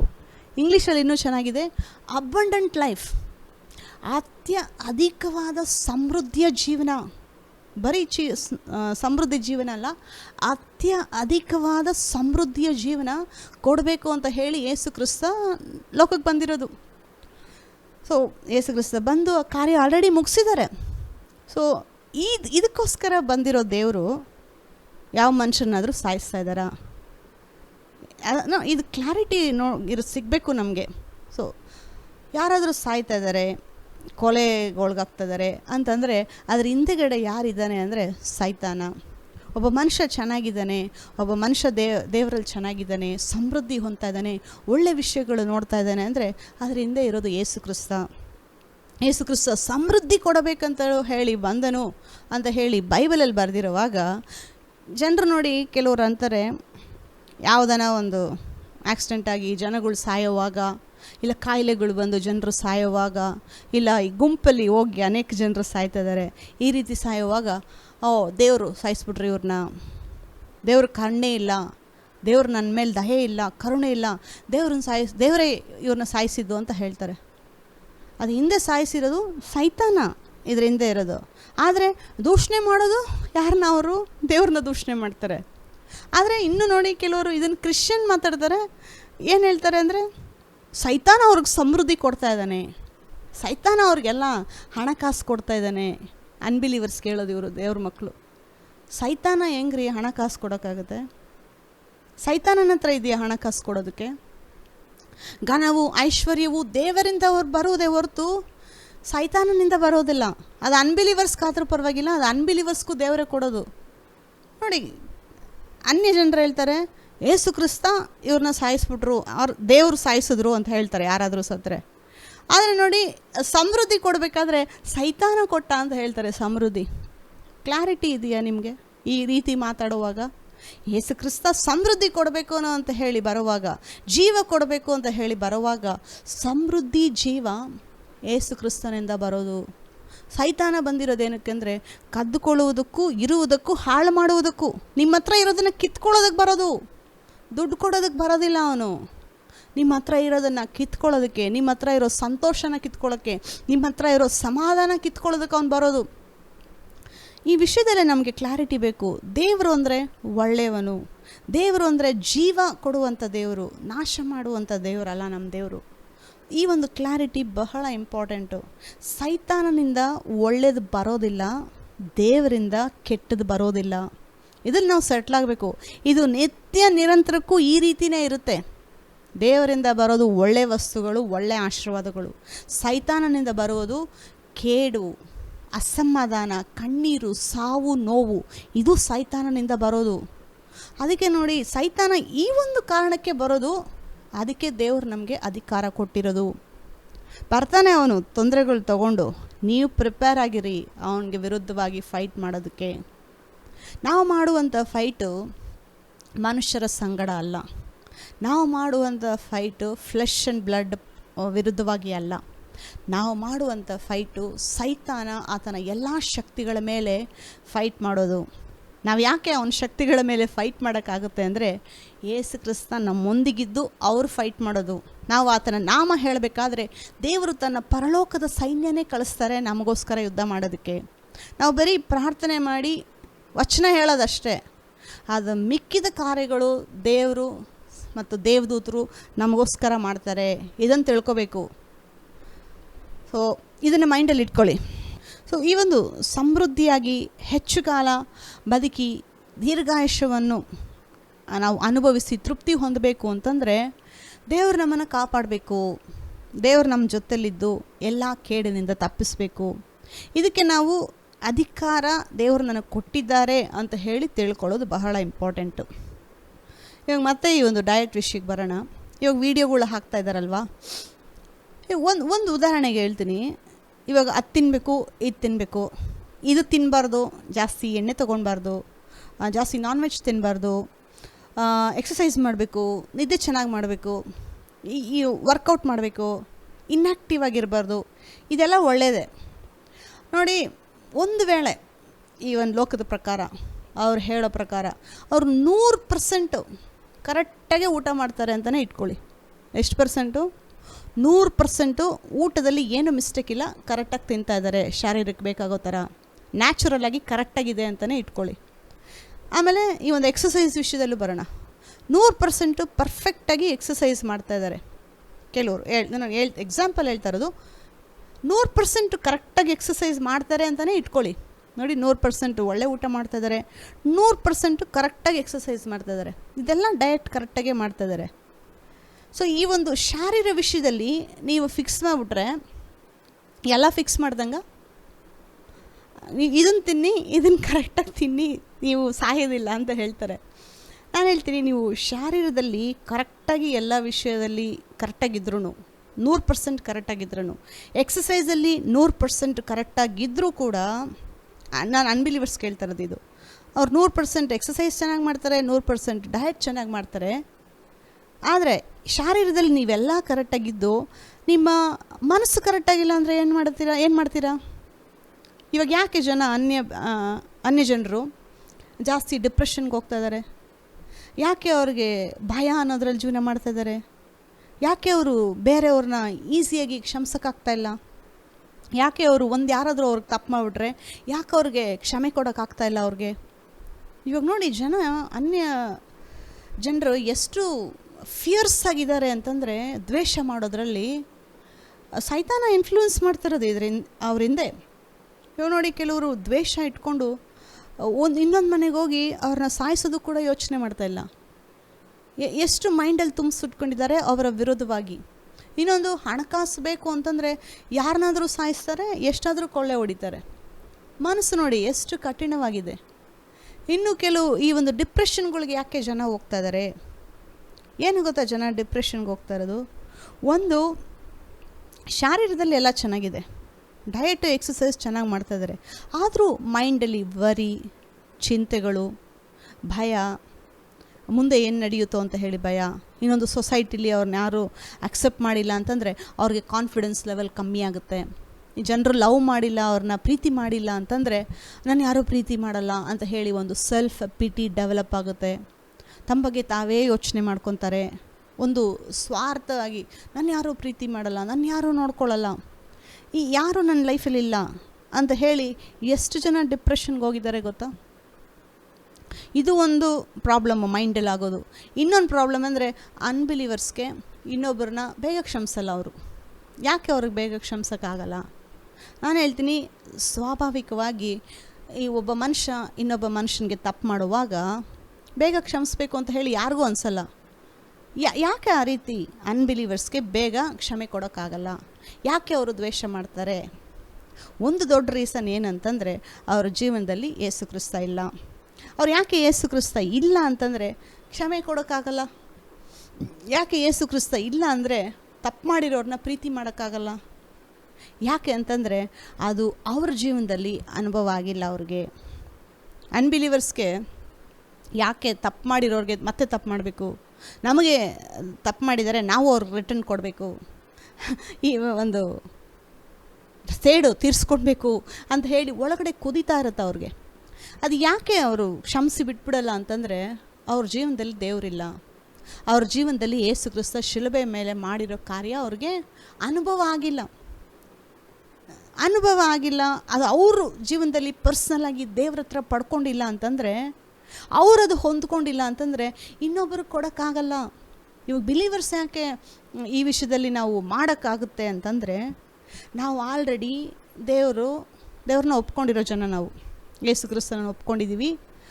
ಯೇಸು ಕ್ರಿಸ್ತ ನಮ್ಮನ್ನು ಸಕಲ ಪಾಪದಿಂದ ಬಿಡುಗಡೆ ಮಾಡಿ ಎಲ್ಲ ಪಾಪನ ಕ್ಷಮಿಸಿದ್ದಾರೆ ದೇವರು. ನಾವು ಪಾಪ ಮಾಡಿದ್ದು ಯಾರ ವಿರುದ್ಧವಾಗಿ? ದೇವರ ವಿರುದ್ಧವಾಗಿ ನಾವು ಪಾಪ ಮಾಡಿದ್ದು. ಸೊ ದೇವರು ಏನು ಮಾಡಿದ್ರು? ಓಕೆ, ನಿನ್ನ ಪಾಪ ಎಲ್ಲ ನನ್ನ ಮೇಲೆ ಹಾಕಿ ನಾನು ನಿಮಗೆ ಬಿಡುಗಡೆ ಮಾಡಿದ್ದೀನಿ, ಪಾಪದಿಂದ ಕ್ಷಮಿಸ್ತೀನಿ ಅಂತ ಹೇಳಿ ದೇವರು ಹೇಳಿದ್ದಾರೆ. ಕ್ಷಮಿಸಿದ್ದಾರೆ ದೇವರು ನಮ್ಗೆ ಆಲ್ರೆಡಿ. ಇಷ್ಟು ದೊಡ್ಡ ಪಾಪಿಗೆ ದೇವರು ಕ್ಷಮೆ ಕೊಟ್ಟರು ಅಂತ ಹೇಳಿ ನಮ್ಗೆ ಅರ್ಥ ಆಗುವಾಗ, ದೇವರೇ ನಾನು ಎಷ್ಟು ತಪ್ಪು ಮಾಡಿದ್ರು ನನಗೆ ಕ್ಷಮಿಸಿದೆಯಾ, ನನಗೆ ಬಿಡುಗಡೆ ಕೊಟ್ಟಿದ್ದೀಯಾ? ಈ ಒಂದು ಪ್ರೀತಿನ ನಾವು ಅನುಭವಿಸಿದ್ದೀವಿ ನಮ್ಮ ಲೈಫಲ್ಲಿ. ಅದಕ್ಕೆ ನಾವು ಇನ್ನೊಬ್ಬರು ತಪ್ಪು ನಮಗೆ ಮಾಡುವಾಗ ನಾವು ಅವ್ರನ್ನ ಕ್ಷಮಿಸೋಕ್ಕಾಗತ್ತೆ. ಯಾಕೆ ಅಂತಂದರೆ, ನಾನು ತಪ್ಪು ಮಾಡಿದರೆ ದೇವರು ನನಗೆ ಕ್ಷಮಿಸಿದ್ದಾರೆ. ಸೊ ಇನ್ನೊಬ್ಬರು ತಪ್ಪು ಮಾಡುವಾಗ ನಾನು ಕೂಡ ಅವ್ರಿಗೆ ಕ್ಷಮಿಸ್ಬೋದು. ಯಾಕೆಂದರೆ ಇಲ್ಲಿ ದೇವರಿಂದ ನಾನು ಪಡ್ಕೊಂಡಿದ್ದೀನಿ. ಆದರೆ ಈ ದೇವರಿಂದ ನಾನು ಈ ರೀತಿ ಪಡ್ಕೊಂಡಿಲ್ಲ ಅಂತಂದರೆ ಇನ್ನೊಬ್ಬರನ್ನ ಪ್ರೀತಿ ಮಾಡೋಕ್ಕಾಗಲ್ಲ, ನನಗೆ ತಪ್ಪು ಮಾಡಿದವ್ರನ್ನ ನಾನು ಕ್ಷಮಿಸೋಕ್ಕಾಗಲ್ಲ. ಸೊ ಕ್ರಿಸ್ತನ ಮಕ್ಕಳು, ನಿಮಗೆ ಯಾರಾದರೂ ತಪ್ಪು ಮಾಡಿದರೆ, ನಿಮ್ಗೆ ಯಾರಾದರೂ ಹರ್ಟ್ ಮಾಡಿದರೆ ಕ್ಷಮಿಸೋಕ್ಕಾಗುತ್ತೆ. ಕೆಲವ್ರು ಅಂತಾರೆ ನನ್ನ ಕೈಲಿ ಆಗೋದೇ ಇಲ್ಲ ಕ್ಷಮಿಸೋಕ್ಕೆ, ಆಗೋದೇ ಇಲ್ಲ ಅಂತಾರೆ. ಅದು ಸುಳ್ಳು. ದೇವರು ನಿಮ್ಮನ್ನು ಕ್ಷಮಿಸಿದ್ದಾರೆ ಅಂತಂದರೆ ನೀವು ಇನ್ನೊಬ್ಬರನ್ನ ಕ್ಷಮಿಸೋದಕ್ಕೆ ಸಾಧ್ಯ. ಅದೇ ನಿಮಗೆ ಕೊಟ್ಟಿದ್ದಾರೆ ದೇವರು, ಇನ್ನೊಬ್ಬರಿಗೆ ಕ್ಷಮಿಸೋವಂಥ ಒಂದು ಎಕ್ಸ್ಪೀರಿಯೆನ್ಸು. ನನಗೆ ಆಲ್ರೆಡಿ ಎಕ್ಸ್ಪೀರಿಯೆನ್ಸ್ ಆಗಿದೆ, ಅದಕ್ಕೆ ನಾನು ಇನ್ನೊಬ್ರಿಗೂ ಮಾಡೋಕ್ಕೆ ಸಾಧ್ಯ. ಆದರೆ ಒಂದು ವೇಳೆ ನನಗೆ ಎಕ್ಸ್ಪೀರಿಯೆನ್ಸ್ ಆಗಿಲ್ಲ ಅಂದರೆ ಇನ್ನೊಬ್ರಿಗೆ ಮಾಡೋಕ್ಕಾಗಲ್ಲ. ಈ ವಿಷಯದಲ್ಲೇ ನೋಡಿ, ಅನ್ಯ ಜನರಿಗೆ ಇನ್ನೊಬ್ಬರನ್ನ ಕ್ಷಮಿಸೋಕ್ಕಾಗಲ್ಲ, ಇನ್ನೊಬ್ಬರನ್ನ ದ್ವೇಷ ಮಾಡ್ದಿರ ಇರೋದಕ್ಕಾಗೋದಿಲ್ಲ. ಇನ್ನೊಂದು, ಈ ಒಂದು ಡಿಪ್ರೆಷನಿಂದ ಆಚೆ ಬರೋದಕ್ಕಾಗಲ್ಲ. ಸೊಸೈಟಿಲಿ ಎಲ್ಲರೂ ನನ್ನ ಒಪ್ಕೋಬೇಕು, ಎಲ್ಲರೂ ನನ್ನ ಪ್ರೀತಿ ಮಾಡಬೇಕು, ಎಲ್ಲರನ್ನೂ ನಾನು ಮೆಚ್ಚಿಸ್ಬೇಕು, ಎಲ್ಲರೂ ನನ್ನ ಅಕ್ಸೆಪ್ಟ್ ಮಾಡಬೇಕು, ಅಪ್ರೂವಲ್ ಸರ್ಟಿಫಿಕೇಟ್ ಕೊಡಬೇಕು, ಅದು ಅವ್ರ ಕಡೆನೇ ಅಪೇಕ್ಷೆ ಪಡ್ತಾರೆ. ಆದರೆ ನೋಡಿ, ದೇವ್ರ ಮಕ್ಕಳು, ಕ್ರಿಸ್ತನು ನನ್ನನ್ನು ಪ್ರೀತಿ ಮಾಡಿ ನನ್ನನ್ನು ಒಪ್ಪಿಕೊಂಡು ನನ್ನನ್ನು ತನ್ನ ಮಗಳಾಗಿ ಅಂಗೀಕಾರ ಮಾಡಿರಬೇಕಾದ್ರೆ ಬೇರೆ ಯಾರು ಅಕ್ಸೆಪ್ಟೆನ್ಸ್ ಬೇಕು ನಮಗೆ? ಒಂದು ವೇಳೆ ನಿಮಗೆ ಸೊಸೈಟಿ ಜನ ನಿಮ್ಮನ್ನು ಒಪ್ಕೊಂಡಿಲ್ಲ ಅಂದರೆ ಅಂತ ಹೇಳ್ತಾ ಇರೋದು. ಈಗ ನೋಡಿ, ಕೆಲವ್ರು ಒಪ್ಕೊತಾರೆ, ಕೆಲವ್ರು ಒಪ್ಕೊಳ್ಳಲ್ಲ. ಅದು ಇದೆ, ಎಲ್ಲರೂ ಒಪ್ಕೊಳ್ದಿರ ಏನಿಲ್ಲ ನಮ್ಮನ್ನು. ಕೆಲವ್ರು ಒಪ್ಕೊತಾರೆ, ಕೆಲವ್ರು ಒಪ್ಕೊಳ್ಳಲ್ಲ. ಆದರೆ ಒಪ್ಕೊಂಡಿರೋರ ಬಗ್ಗೆ ನಾವು ಯೋಚನೆ ಮಾಡ್ತೀರಾ? ಯಾರು ಒಪ್ಕೊಂಡಿಲ್ವೋ ಅದೇ ಸೈತಾನ ಮೈಂಡಲ್ಲಿ ಜಾಸ್ತಿ ಹಾಕೋದು. ನೋಡಿ, ದೇವರು ನಮ್ಮನ್ನು ಈ ರೀತಿ ಪ್ರೀತಿ ಮಾಡಿರಬೇಕಾದ್ರೆ ನಾವು ಇನ್ನೊಬ್ಬರಿಗೆ ಪ್ರೀತಿ ತೋರಿಸ್ಬೋದು. ಓಕೆ, ದೇವರು ನನ್ನನ್ನು ಒಪ್ಕೊಂಡಿರಬೇಕಾದ್ರೆ ಇನ್ನೊಬ್ಬರು ಒಪ್ಕೊಳ್ತಾರ ಇಲ್ವೋ ನಾವು ಜಾಸ್ತಿ ಅದ್ರ ಬಗ್ಗೆ ಮೈಂಡಲ್ಲಿ ಹಾಕ್ಕೊಳ್ಬಾರ್ದು. ಪೌಲ ಹೇಳ್ತಾನೆ ಫಿಲಿಪ್ಪಿಯದಲ್ಲಿ, ನಿಮ್ಮ ಹೃದಯಗಳನ್ನು ಆಲೋಚನೆಗಳನ್ನು ಕ್ರಿಸ್ತ ಯೇಸುವಿನಲ್ಲಿ ಕಾದುಕೊಳ್ಳಿರಿ ಅಂತ ಇದೆ. ಅಂದರೆ ನಿಮ್ಮ ಸೆಕ್ಯೂರಿಟಿ, ನಿಮ್ಮ ಐಡೆಂಟಿಟಿ ಯೇಸು ಕ್ರಿಸ್ತನಲ್ಲಿದೆ. ಜನರನ್ನ ಮೆಚ್ಚಿಸ್ಬೇಕು ಅಂತ ಹೇಳಿ ಟೆನ್ಷನ್ ಆಗೋರು ಬಹಳ ಜನ ಇದ್ದಾರೆ. ಜನರನ್ನ ಒಪ್ಪಿಸ್ಬೇಕು ಅಂತ ಹೇಳಿ ಹಗಲು ರಾತ್ರಿ ನಿದ್ದೆ ಮಾಡದಿರೋರು ಅನೇಕ ಜನ ಇದ್ದಾರೆ. ಅಷ್ಟೊಂದು ಸ್ಟ್ರೆಸ್ ತೊಗೊಂಡು, ಅಷ್ಟೊಂದು ಡಿಪ್ರೆಷನ್ ಹೋಗಿ ನಾವು ಯಾರನ್ನೂ ಒಪ್ಪಿಸ್ಬೇಕಾಗಿಲ್ಲ. ಕ್ರಿಸ್ತ ಯೇಸುನ ಒಪ್ಪಿಸಿದ್ರೆ ಸಾಕು. ಯೇಸು ಕ್ರಿಸ್ತ ನಮ್ಮನ್ನು ಆಲ್ರೆಡಿ ಒಪ್ಕೊಂಡಿದ್ದಾರೆ. ಅವ್ರು ನಮಗೆ ಕೊಡೋ ಪ್ರೀತಿನ ನಾವು ಇನ್ನೊಬ್ಬರು ಕೊಟ್ಟರೆ ಸಾಕು. ಅವ್ರಿಗೆ ನಮಗೆ ಕೊಟ್ಟಿರೋ ಆ ಒಂದು ಎಕ್ಸ್ಪೀರಿಯನ್ಸ್ನ ಅದನ್ನು ನಾವು ಇನ್ನೊಬ್ರು ಕೊಡ್ಬೋದು, ಆಗುತ್ತೆ ಕೊಡೋದಕ್ಕೆ. ಅನ್ಯ ಜನರಿಗೆ ಇದು ಯಾಕೆ ಮಾಡೋಕ್ಕಾಗಲ್ಲ ಅಂದರೆ ಒಂದು ದೊಡ್ಡ ಕಾರಣ, ದೇವರು ಅವ್ರ ಲೈಫಲ್ಲಿಲ್ಲ.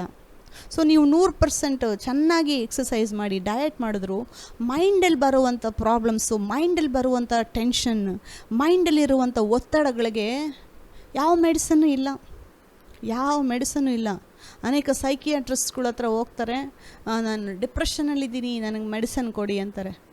ಡಿಪ್ರೆಷನ್ ಬಂದ್ಬಿಟ್ಟು ಮೈಂಡ್ ಪ್ರಾಬ್ಲಮ್, ಅದು ಶಾರೀರ ಪ್ರಾಬ್ಲಮ್ ಅಲ್ಲ.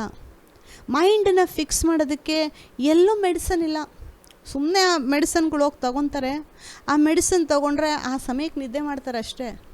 ನೆಕ್ಸ್ಟ್ ದಿವಸ ಎದ್ದಿದ ತಕ್ಷಣ ಅದೇ ಪ್ರಾಬ್ಲಮ್ಮು, ಅದೇ ಸ್ಥಿತಿ, ಅದೇ ಒಂದು ಜಾಗದಲ್ಲಿರ್ತಾರೆ. ಯಾಕೆಂದರೆ ಆ ಒಂದು ಮೆಡಿಸನ್ನು ಟ್ಯಾಬ್ಲೆಟ್ ಹೋಗಿದ್ದು ಶಾರೀರಕ್ಕೆ ಮಾತ್ರ.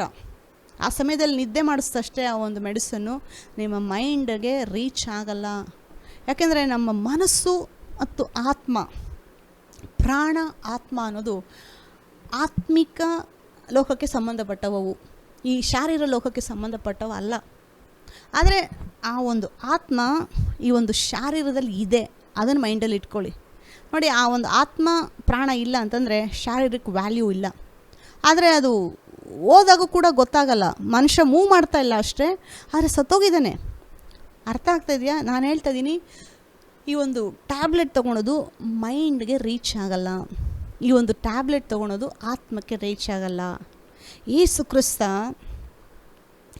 ನಮ್ಮ ಮೈಂಡಿನ ಪ್ರಾಬ್ಲಮ್ಸು, ಡಿಪ್ರೆಷನ್ನಿಂದ ಕೂಡ ದೇವರು ನಮಗೆ ಬಿಡುಗಡೆ ಕೊಟ್ಟಿದ್ದಾರೆ.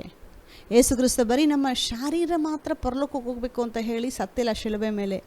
ಯೇಸು ಕ್ರಿಸ್ತ ಶಿಲುಬೆ ಮೇಲೆ ಯಾವ ರೀತಿ ಸತ್ತರು ಅಂದರೆ ಆತ್ಮಿಕವಾಗಿ, ಮಾನಸಿಕವಾಗಿ, ಶಾರೀರಿಕವಾಗಿ, 3 ಆತ್ಮ, ಪ್ರಾಣ, ಶಾರೀರ, 3 ವಿಷಯದಲ್ಲೂ 3 ಭಾಗದಲ್ಲೂ ಆತನು ನಮ್ಮ ಶ್ರಮೆಯನ್ನು, ನಮ್ಮ ನೋವನ್ನು ಅನುಭವಿಸಿದನು. ಆದ್ದರಿಂದ ನಮಗೀ ದಿನ ಬಿಡುಗಡೆ ಇದೆ. ಮೈಂಡ್ ಪ್ರಾಬ್ಲಮ್ಗೂ ಬಿಡುಗಡೆ ಇದೆ, ಶಾರೀರದ ಪ್ರಾಬ್ಲಮ್ಗೂ ಬಿಡುಗಡೆ ಇದೆ ಯೇಸು ಕ್ರಿಸ್ತನಲ್ಲಿ. ಅನ್ಯ ಜನರು, ಅನ್ಬಿಲೀವರ್ಸು ಶಾರೀರದಲ್ಲಿ ಎಷ್ಟೇ ಚೆನ್ನಾಗಿ ನೋಡಿಕೊಂಡ್ರು ಈ ಒಂದು ಮೈಂಡಲ್ಲಿ ಬರೋ ಪ್ರಾಬ್ಲಮ್ಸ್ಗೆ ಅವರು ಅಸಹಾಯಕವಾಗಿರ್ತಾರೆ. ಯಾವುದೇ ಒಂದು ರೆಮಿಡಿ ಇಲ್ಲ ಅವ್ರಿಗೆ. ಅದಕ್ಕೆ ಯಾವ ಡಾಕ್ಟ್ರು ಎಲ್ಲೋದ್ರೂ ಏನು ಮಾಡೋಕ್ಕಾಗಲ್ಲ, ಅವರು ದೇವರ ಹತ್ರ ಬರಲೇಬೇಕು. ಈ ಒಂದೇ ಒಂದು ಮಾತು ಹೇಳ್ತೀನಿ, ಬೇಜಾರು ಮಾಡ್ಕೋಬೇಡಿ. ಒಬ್ಬರು ರೈಟರ್, ಅಮೇರಿಕನ್ ರೈಟರು, ಅವರು ಒಂದು ಹೊಸ ಬುಕ್ ಬರೆದಿದ್ದಾರೆ. ಆ ಬುಕ್ ಟೈಟಲ್ ನೋಡಿ ನನಗೆ ಆಶ್ಚರ್ಯ ಆಯಿತು. ಏನು ಗೊತ್ತಾ ಆ ಬುಕ್ ಟೈಟಲ್? ಬುದ್ಧಿ ಇಲ್ದೋನೆ ದೇವ್ರನ್ನ ತಿಳ್ಕೋ ಅಂತ. ಅಂದರೆ ಈಡಿಯಟ್, ನೀನು ಬೇಗ ದೇವ್ರನ್ನ ನಂಬು ಅಂತ ಹೇಳಿ ಆ ರೀತಿ ಬರೆದಿದ್ದಾರೆ. ಅಂದರೆ ದೇವ್ರು ನಂಬಿಲ್ಲ ಅಂದರೆ ನೀನು ಮೂರ್ಖನು ಅಂತ ಹೇಳಿ ಒಂದು ಬರೆದಿರೋ ಟೈಟಲ್ ಅದು. ಅವ್ರು ಏನು ಹೇಳ್ತಾ ಇದ್ದಾರೆ ಅಂದರೆ, ನಿನ್ನ ಜೀವನದಲ್ಲಿ ದೇವ್ರು ಬೇಕು, ಮೂರ್ಖನಾಗಿರೋದೆ ದೇವ್ರ ಕಡೆ ತಿರುಕೋ ಅಂತ ಹೇಳಿ ಒಂದು ಬೋಲ್ಡಾಗಿ ಬರೆದಿರೋ ಬುಕ್ ಅದು. ದೇವರು ಬೇಡ ನನ್ನ ಲೈಫಲ್ಲಿ ಅನ್ನೋನು ಮೂರ್ಖನು, ದೇವ್ರು ನನ್ನ ಲೈಫಲ್ಲಿ ಬೇಕು ಅನ್ನೋನೇ ಬುದ್ಧಿವಂತ. ಇದು ದೇವ್ರಿಲ್ದಿರ ನಾವು ಯಾವ ಪ್ರಾಬ್ಲಮ್ನು ಕೂಡ ಲೈಫಲ್ಲಿ ಶಾರೀರಿಕವಾಗಿ ಆಗಲಿ ಮಾನಸಿಕವಾಗಲಿ ಗೆಲ್ಲೋದಕ್ಕಾಗಲ್ಲ. ದೇವ್ರು ನಮಗೆ ಎಲ್ಲ ವಿಷಯದಲ್ಲೂ ಬೇಕು, ಪ್ರತಿದಿನ ಬೇಕು, ಪ್ರತಿ ಸಮಯದಲ್ಲೂ ದೇವ್ರು ಬೇಕು. ದೇವ್ರು ಹೇಳ್ತಾರೆ, ಇಕ್ಕಟ್ಟಿನಲ್ಲಿ ಅವನ ಹತ್ತಿರವಿದ್ದು ಘನಪಡಿಸುವೆನು. ದೇವ್ರೇನಾದರೂ ಹೇಳಿ, ಅಯ್ಯೋ ಶಾರೀರಿಕ ಪ್ರಾಬ್ಲಮ್ಮು ಅದು ನನ್ನ ಕೈಲಿ ಸಾಲ್ವ್ ಮಾಡೋಕ್ಕಾಗುತ್ತೆ, ಮಾನಸಿಕ ಪ್ರಾಬ್ಲಮ್ ನಾನು ಏನು ಮಾಡೋಕ್ಕಾಗಲ್ಲ ಅಂತ ಹೇಳ್ತಾರೆ ದೇವರು? ನಮ್ಮ ದೇವರಿಗೆ ಎಲ್ಲ ಸಾಧ್ಯ. ಅದೊಂದು ಶಾರೀರಿಕವಾಗಿರಲಿ ಮಾನಸಿಕವಾಗಿರಲಿ, ಹಣಕಾಸಿನ ವಿಷಯದಲ್ಲಾಗಲಿ, ಇಲ್ಲ ಲೋಕ ಇದು ಆಗೋದೇ ಇಲ್ಲ ಅಂತ ಹೇಳ್ತಾರೆ ಆ ವಿಷಯದಲ್ಲಾಗಲಿ, ದೇವರಿಗೆ ಎಲ್ಲ ಸಾಧ್ಯ. ಎಲ್ಲ ಕೇಡಿನಿಂದ ನಮ್ಮನ್ನು ತಪ್ಪಿಸುವನು, ಎಲ್ಲ ತೊಂದರೆಗಳಿಂದ ನಮಗೆ ಬಿಡಿಸುವನು, ಇಕ್ಕಟ್ಟಿನಲ್ಲಿ ಹತ್ತಿರವಿದ್ದು ವಿಶೇಷವಾದ ರಕ್ಷಣೆ ತೋರಿಸುವೆನು. ಇಕ್ಕಟ್ಟು ಬಂತು, ಪ್ರಾಬ್ಲಮ್ ಬಂತು, ತೊಂದರೆ ಬಂತು, ದೇವರು ನಮ್ಮ ಜೊತೆ ಇದ್ದಾರೆ, ಬಿಡುಗಡೆ ಕೊಡ್ತೀನಿ ಅಂತ ಹೇಳಿದ್ದಾರೆ. ಅದು ಡಯಟ್ ವಿಷಯದಲ್ಲಾಗಿರ್ಬೋದು, ಎಕ್ಸಸೈಸ್ ವಿಷಯದಲ್ಲಾಗಿರ್ಬೋದು, ಇಲ್ಲ ಮಾನಸಿಕ ವಿಷಯದಲ್ಲಾಗಿರ್ಬೋದು, ಎಲ್ಲ ವಿಷಯದಲ್ಲೂ ದೇವರು ನಮಗೆ ಯಾವ ರೀತಿ ನಡ್ಕೊಳ್ಬೇಕು ಅಂತ ಹೇಳಿ ಹೆಲ್ಪ್ ಮಾಡ್ತಾರೆ. ಒಂದು ವೇಳೆ ತೊಂದರೆಗಳು ಬರೋ ಥರ ಏನಾದರೂ ಇದ್ದರೆ ದೇವ್ರು ಸೂಚನೆ ಕೊಡ್ತಾರೆ. ಈ ಒಂದು ವಿಡಿಯೋ ನೋಡಬೇಡ, ಫಾಲೋ ಮಾಡಬೇಡ. ಅದಕ್ಕೆ ಹೇಳೋದು, ದೇವರ ವಚನದಲ್ಲಿ ಡೈಲಿ ನಿಮ್ಮನ್ನು ನೀವು ಟ್ರೈನ್ ಮಾಡ್ಕೋಬೇಕು. ಒಂದು ಮಾತ್ರ ಹೇಳಿ ಈ ದಿನ ಮುಗಿಸ್ತೀನಿ, ಈ ಸೀರೀಸ್ ಕೂಡ ಮುಗಿಸ್ತಾ ಇದ್ದೀನಿ. ಬರೋ ವಾರದಿಂದ ಹೊಸ ಸೀರೀಸ್ ಧ್ಯಾನ ಮಾಡೋಣ. ನಿಮ್ಮ ಆರೋಗ್ಯವಾಗಿದ್ದು ನೀವು ಲೈಫಲ್ಲಿ ದೀರ್ಘಾಯುಷ್ಯದಿಂದ ಬದುಕಬೇಕು ಅಂತಂದರೆ 3 ಮಾತ್ರ ಫಾಲೋ ಮಾಡಿ. ಡೈಲಿ ನೀವು ಗ್ಯಾರಂಟಿ ಚೆನ್ನಾಗಿರ್ತೀರ. ಯಾವ ವಿಡಿಯೋನೂ ಫಾಲೋ ಮಾಡಬೇಕಾಗಿಲ್ಲ ನೀವು. 1, ಬೆಳಗ್ಗೆ ಎದ್ದ ತಕ್ಷಣ ದೇವ್ರನ್ನ ಹುಡುಕಿ ಪ್ರೇಯರ್ ಮಾಡಿ. 2ನೇದು ಒಂದು ಸ್ವಲ್ಪ ವಾಕಿಂಗು ಇಲ್ಲ ರೆಗ್ಯುಲರ್ ಎಕ್ಸಸೈಸು ಒಂದು ಅರ್ಧ ಅವರ್ ಮಾಡಿ. 3ನೇದು ಚೆನ್ನಾಗಿ ಊಟ ಮಾಡಿ. ಚೆನ್ನಾಗಿ ಊಟ ಮಾಡಿ ಅಂತೇಳಿ ವಿಪರೀತವಾಗಿ ಮಾಡಿ ಅಂತ ಹೇಳ್ತಾ ಇಲ್ಲ, ಒಂದು ಬ್ಯಾಲೆನ್ಸ್ಡ್ ಊಟ. ಒಳ್ಳೆ ಬ್ರೇಕ್ಫಾಸ್ಟ್ ತಿನ್ನಿ, ಒಳ್ಳೆ ಲಂಚ್ ತಿನ್ನಿ, ಒಳ್ಳೆ ಡಿನ್ನರ್ ತಿನ್ನಿ. ಅದೇ ಸಿಕ್ಕಾಪಟ್ಟೆ ಓವರಾಗಿ ತಿನ್ನಬಾರ್ದು, ಒಂದು ಬ್ಯಾಲೆನ್ಸಲ್ಲಿ ತಿನ್ನಬೇಕು. ಈ ರೀತಿಯಾಗಿ ನಾವು 3 ಹೊತ್ತು ಊಟ ತಿಂದರೆ ಏನೂ ಆಗ್ಬಿಡಲ್ಲ ನಮಗೆ. ಕೆಲವರು 3 ಹೊತ್ತು ಊಟ ತಿನ್ನೋಕ್ಕೆ ಭಯಪಡ್ತಾರೆ. 3 ಹೊತ್ತು ಪ್ರೇಯರ್ ಮಾಡ್ಕೊಂಡು ಊಟ ಮಾಡಿ ಏನೂ ಆಗಲ್ಲ. ಸ್ವಲ್ಪ ಟೀ ಕಾಫಿ ಕುಡಿಬಾರ್ದು ಅಂತಾರೆ. ಟೀ ಕಾಫಿ ಯಾವ ಮನುಷ್ಯನೂ ಹೊಲೆ ಮಾಡೋದಿಲ್ಲ. ಅದನ್ನು ಕೂಡ ಬ್ಯಾಲೆನ್ಸಾಗಿ ತೊಗೊಳ್ಳಿ. ಆಶೀರ್ವಾದ ಮಾಡಿ ತಿನ್ನಿ. ಏನೇ ಊಟ ಇದ್ದರೂ ಭಯ ಪಟ್ಕೊಂಡು ತಿನ್ನಬೇಡಿ. ಆಶೀರ್ವಾದ ಮಾಡಿ ತಿನ್ನುವಾಗ ಆ ಊಟನ ದೇವರು ಪರಿಶುದ್ಧಪಡಿಸ್ತಾರೆ. ಮನುಷ್ಯ ತಿನ್ನೋದು ಯಾವುದು ಅವನ ಬಾಡಿನ, ಅವನ ಶರೀರನ ಹೊಲೆ ಮಾಡುವುದಿಲ್ಲ ಅಂತ ಹೇಳಿ ಯೇಸು ಕ್ರಿಸ್ತ ಬರೆದಿದ್ದಾರೆ. ಒಂದು ವೇಳೆ ಏನೋ ಡೌಟ್ ಇದ್ದರೆ ಅದನ್ನು ಪ್ರೇಯರ್ ಮಾಡಿ ಆಶೀರ್ವಾದ ಮಾಡಿ ತಿನ್ನಿ, ಅದು ಪರಿಶುದ್ಧವಾಗುತ್ತೆ. ಆ ರೀತಿ ತಿನ್ನುವಾಗ ಅದು ನಿಮ್ಮ ಶರೀರನ ಹೊಲೆ ಮಾಡಲ್ಲ. ಆದರೆ ನೀವು ಬಾಯಿಂದ ಏನು ಮಾತಾಡ್ತಿರೋ ನಿಮ್ಮ ಶಾರೀರಕ್ಕೆ ವಿರೋಧವಾಗಿ ಅವಾಗೇ ಸೈತಾನ ಕ್ಯಾಚ್ ಮಾಡಿ, ಓಕೆ ಇಲ್ಲಿ ಜಾಗ ಇದೆ, ಕಾರ್ಯ ಮಾಡೋಣ ಅಂತ ಹೇಳಿ ಬರ್ತಾನೆ. ಸೊ ಸೈತಾನನಿಗೆ ಸ್ಥಳ ಕೊಡಬೇಡಿ. ದೇವರಿಗೆ ಒಳಗಾಗಿರಿ, ಸೈತಾನನ್ನು ಎದುರಿಸಿರಿ, ಆಗ ಆತನು ನಿಮ್ಮನ್ನು ಬಿಟ್ಟು ಹೋಗುವನು. ದೇವ್ರಿಗೆ ಒಳಗಾಗಿ ಸೈತಾನನ ಎದುರಿಸೋದಕ್ಕೆ ನಾವು ಕಲ್ತ್ಕೋಬೇಕು. ಇದನ್ನು ಡೈಲಿ ನಾವು ಪ್ರಾಕ್ಟೀಸ್ ಮಾಡ್ಕೊಳ್ಳೋವಾಗ ಚೆನ್ನಾಗಿರ್ತೀವಿ ನಾವು. ಅದು 3 ಮಾತ್ರ ಮಿಸ್ ಮಾಡಬೇಡಿ. ಪ್ರಾರ್ಥನೆ, ಎಕ್ಸಸೈಸು, ಒಳ್ಳೆ ಊಟ, ಇದನ್ನು ನೀವು 3 ಫಿಕ್ಸ್ ಮಾಡಿ ಭಯಪಡ್ದಿರ ತಿನ್ನಿ. ದೇವರು ನಿಮ್ಮನ್ನು ಆಶೀರ್ವಾದ ಮಾಡ್ತಾರೆ. ನಮ್ಮ ಜೊತೆಲಿದ್ದಾರೆ, ನಾವು ಭಯಪಡ್ದಿರ ಬದುಕಬೇಕು. ದೇವರು ನಮ್ಮನ್ನು ದೀರ್ಘಾಯುಷ್ಯದಿಂದ ತೃಪ್ತಿಪಡಿಸಿ ತನ್ನ ವಿಶೇಷವಾದ ರಕ್ಷಣೆ ತೋರಿಸುವನು. ನಾವು ದೀರ್ಘಕಾಲ ಬದುಕಿ ದೇವರ ಚಿತ್ತವನ್ನು ನೆರವೇರಿಸ್ತೀವಿ. ದೇವರು ನಿಮ್ಮನ್ನು ಆಶೀರ್ವಾದ ಮಾಡಲಿ. ಬರೋ ವಾರ ಹೊಸ ಸೀರೀಸ್ನ ಧ್ಯಾನ ಮಾಡೋಣ. ನಮ್ಮ ರಕ್ಷಕನಾದ ಯೇಸು ಕ್ರಿಸ್ತನು ಬೇಗನೆ ಬರುತ್ತಾನೆ. ಆಮೇನ್.